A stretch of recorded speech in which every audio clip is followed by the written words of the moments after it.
আমি কঠোর ভাষায় নিন্দা ও প্রতিবাদ জানাচ্ছি পটুয়াখালী সরকারি কলেজের ছাত্রদল নেতা নাসুমুল্লাহ নাসুমের বিরুদ্ধে।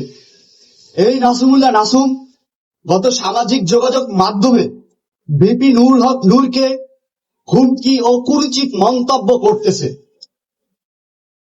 ভিপি নূর হক নূর একজন তরুণ প্রজন্মের কণ্ঠস্বর, যে কিনা নিপীড়নের সামনে দাঁড়িয়েও ন্যায়ের কথা বলে, যে কিনা মৃত্যুর সামনে দাঁড়িয়েও সে কিনা ন্যায়ের কথা বলে।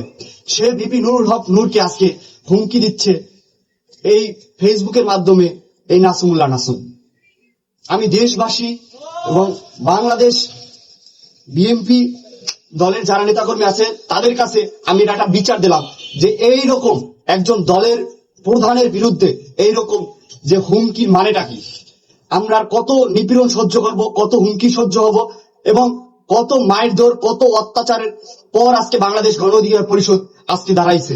বাংলাদেশ গণ অধিকার পরিষদ একটি নিবন্ধিত দল, সেই দলের প্রধানকে আজকে হুমকি দেওয়া হচ্ছে। বিএনপির সাথে জোটে যাবে না, আমরা এটা বিশ্বাস করি। বিএনপি হয়তো অনেক বড় একটা দল হতে পারে, আজকে বিএনপি যেসব কার্যকলাপ হচ্ছে সারা বাংলাদেশে আমাদের কোন দলে এরকম হচ্ছে না।